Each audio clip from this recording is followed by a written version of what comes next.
Greetings fellow scrollers! Welcome sa vlog kung saan walang script, walang budget at walang common sense. Pero nandito na lang din kaya sasamahan niyo ako for today's kalokohan. Ano, tara, let's! Hi guys, get ready with me kasi mamamalan kami. Ay, ready na pala ako. Yaya! Ang tagal. Yaya, ang tagal mo ah. You're so tagal. Yeah, very good, Yaya. Okay, we'll be right back. Bye-bye! Tagal talaga oh. Ako talaga yung Yaya. So kung mapapansin nyo, nagdala nga kami dyan ng stroller para hindi kami mahirapan. Dapat pala yung intro ko hindi greetings fellow scroller, dapat pala greetings fellow stroller. Ayan, tatawid na tayo sa kabilang bangir. Oo, sakto namang may tricycle na kaya sasakay na tayo. Ako lang ba? Pero gusto mo kayo ng tricycle nakaupo. Mami! Kita nyo nakasat ng kapintas di Kadapi Bonggar. 2,000 years later, nakarating na rin tayo sa bagong public market ng Bonggar. Wala akong masabi, ang ganda. Sobrang ganda. Sila sika eh. Umuwi tayo pagkagatang mitikar ni Baboy. Adayo ka pa lang, aawagan na kante. Ganda! Oh my God, Toyin, ganda! Nikat na akong ganda, my God. Siyempre, sino ba naman ako patanggihan siya? Kuya ka lang pumipintas kami. Diba, pati natin tindera nagganda. Kung hanap nyo ay sariwa, mura, at tinderang hindi lang mabait, maganda pa. Dito na kayo sa pwesto ni ate. Ate nga nalipatak tinagan na. Basta di pwesto na dito ilang likod nga banda. Tagulan nga ngayon at maghahanap tayo ng manok na titinolalain. Titinolalain? Ititinola. Tama ba? Diyos ko, iprito lahat. Nandito tayo ngayon sa Lettuce Dress Chicken Stall, saan hindi lang manok, meron ding fishball. And thank you!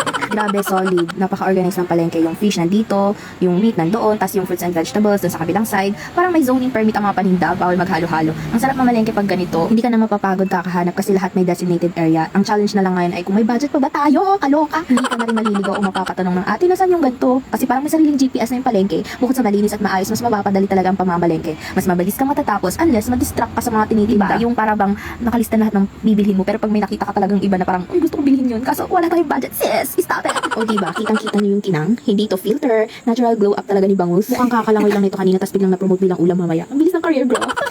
Daniela Mondragon! Kasi, go to your room! Shala ng eco bag na yan, may gulong. Oh no, kapag ganito ka fresh ang tilapia, parang nahiya akong bilhin kasi mukhang may future pa siya sa dagat. Yakan yung tilapia, the future na siya, kawan kung naman eh. Si Kamano kahit magbalik na tilapia tapos yung ka doon sa far away. Naghihintay na ako dito while waiting. Maraming Robet, talipaking kabasit. Malapit nang mapudong ang ating cart at malapit na rin maubos ang ating quart. Kwarta. Tapos na tayo sa fish and meat section. Punta naman tayo sa kabilang bangir. Tara, let's! Tarong iti bigkaw, tarong iti aldaw, tarong tirabi ay na imasab yan. Sagmano to'y tarong mo kung kunak malaki. Mali!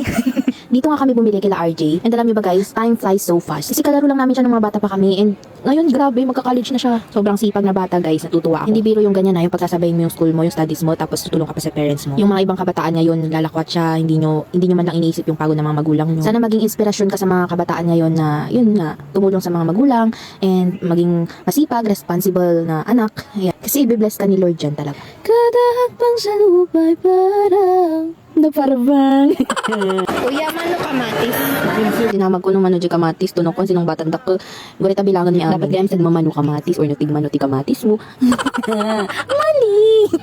Okay, punta naman tayo sa iba pang klase ng vegetables and yung mga ibang recado. So, tara let's! Di ticket mo baka malipatam Nag-flight ka ni. Dito yung auntie man mo kasi. Ada auntie, I'm ready. Hello, kaya't na tumura.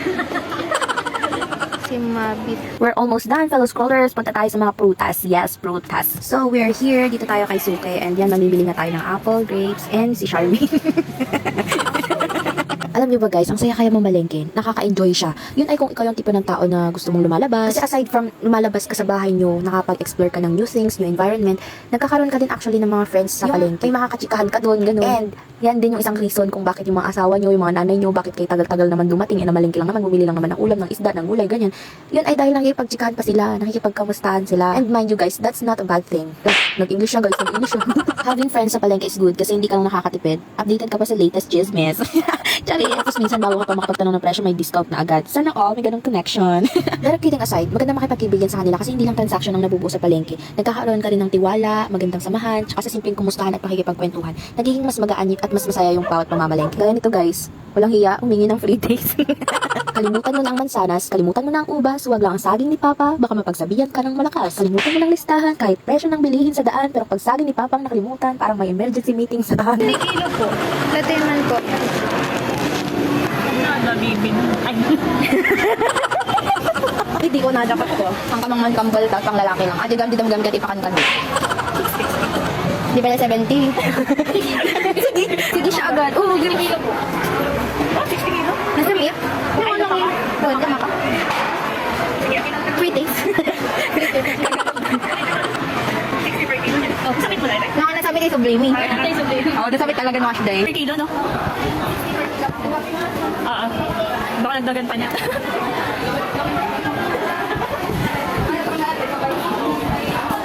Okay pala, Ruby. Parang best friend lang, ha? Duwa-duwa ko. Oh, mangga, yun na. Kurang point six.